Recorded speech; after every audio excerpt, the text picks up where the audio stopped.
ിൽ നിങ്ങളുടെ സന്തോഷം പ്രകടമാക്കിയതിന് ഞാൻ ഹൃദയംഗമമായി വ്യക്തിപരമായി നന്ദി പറയുന്നു. ദൈവം സമൃദ്ധമായി അനുഗ്രഹിക്കട്ടെ.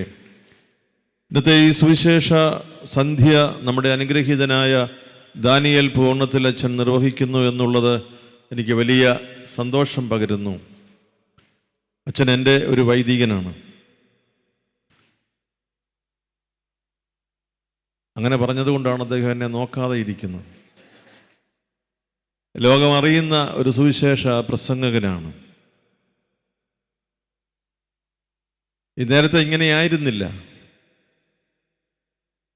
ഞാൻ ഉപദേശിച്ച് ഇങ്ങനെ ഈ പരുവത്തിൽ കൊണ്ടുവന്നതാണ്.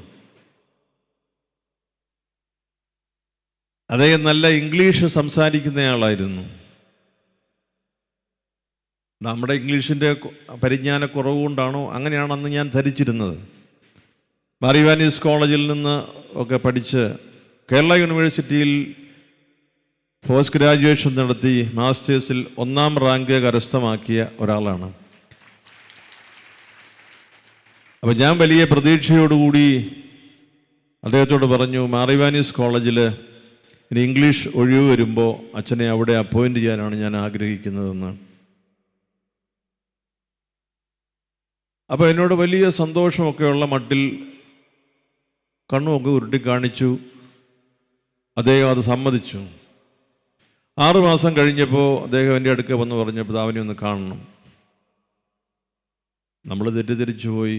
ഇനി 6 മാസത്തെ ശമ്പളം ഒരുമിച്ച് തിരുമേൻ്റെ കൈക്കൊണ്ട് തരാൻ വന്നതാണ്. അതുകൊണ്ട് പ്രത്യേകിച്ച് ഞാൻ നോ എന്നും പറഞ്ഞില്ല, സന്തോഷത്തോടെ വരാൻ പറഞ്ഞു.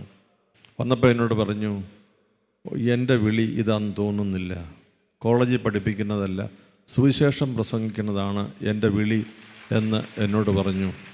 ഞാൻ പ്രാർത്ഥിച്ചപ്പോൾ അങ്ങനെയാണ് കിട്ടിയതെന്ന് പറഞ്ഞു. ഞാൻ ഉടനെ പറഞ്ഞു, ഞാനൊന്ന് പ്രാർത്ഥിച്ചു നോക്കട്ടെന്ന്. 2 ദിവസം കഴിഞ്ഞ് വരാൻ പറഞ്ഞു. 2 ദിവസം കഴിഞ്ഞ് വന്നപ്പോൾ എന്നോട് പറഞ്ഞു, അത് തന്നെയാണ് എൻ്റെ ബോധ്യം. ഞാൻ പറഞ്ഞു, എനിക്കും അങ്ങനെയാണ് വെളിപ്പെട്ട് കിട്ടിയത്. അച്ഛൻ കോളേജിൽ പഠിപ്പിക്കേണ്ട, നല്ലൊരു കോളേജല്ലേ, അത് വഴിയാധാരമായി പോകാൻ പാടില്ലല്ലോ. പാതി മനസ്സോടെ അവിടെ നിന്നാൽ നമുക്കത് ബുദ്ധിമുട്ടാകും. അച്ഛൻ്റെ വഴിയെ പോകാൻ പറഞ്ഞു. പ്രിയപ്പെട്ടവരെ, ഞാൻ രണ്ടാമത് ഒരാലോചനയ്ക്ക് നിൽക്കാതെ ഒരു കാര്യം ഞാൻ പറയാം. മാർ ഇവാനീസ് തിരുമേനിയുടെ വലിയ ആഗ്രഹമായിരുന്നു ഭാരതം മുഴുവൻ സുവിശേഷം പ്രസംഗിച്ചുകൊണ്ട് നമ്മൾ എല്ലാ മനുഷ്യരെയും കർത്താവായ യേശുവിനെ കുറിച്ച് അറിയിച്ചുകൊണ്ടിരിക്കണം. ദൈവത്തിൻ്റെ വലിയ പദ്ധതിയിൽ ഇന്ന് ഈ പുരോഹിതനെ നമ്മുടെ കറുത്തകുപ്പായവും ഹൈമ്നിയായും ഇട്ട് ലോകത്തിൻ്റെ എല്ലാ ഭൂഖണ്ഡങ്ങളിലും കർത്താവിൻ്റെ സുവിശേഷം അറിയിക്കാൻ ഈ പുരോഹിതനെ ദൈവം നിയോഗിച്ചിരിക്കുമ്പോൾ, പരിശുദ്ധാത്മാവ് നല്ല നിറവ് നൽകി അനുഗ്രഹിച്ചിരിക്കുമ്പോൾ എനിക്ക് വലിയ ആത്മസാഫല്യമാണ്. ഇംഗ്ലീഷിൻ്റെ ആ പോസ്റ്റ് അത് അച്ഛനുള്ളതായി ഞാൻ മാറ്റിവെച്ചപ്പോഴും സുവിശേഷത്തിൻ്റെ ഒരു പ്രഭാഷകനും പ്രഘോഷകനും പ്രചാരകനുമായി അദ്ദേഹത്തെ സ്വർഗം ഉയർത്തിയതാണ് എനിക്ക് ലഭിച്ച വലിയൊരു പ്രമോഷൻ എന്ന് ഞാൻ കരുതുന്നു.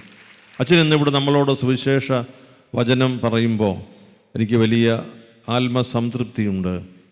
അനുഗ്രഹീതമായ ഒരു ശുശ്രൂഷ അച്ഛൻ നിർവഹിക്കുമ്പോൾ ഈ പരിശുദ്ധ സഭയുടെയും പ്രാർത്ഥന അച്ഛനോടൊപ്പം ഉണ്ടാകണം എന്ന് ഞാൻ സ്നേഹത്തോടു കൂടി നിർദ്ദേശിക്കുന്നു.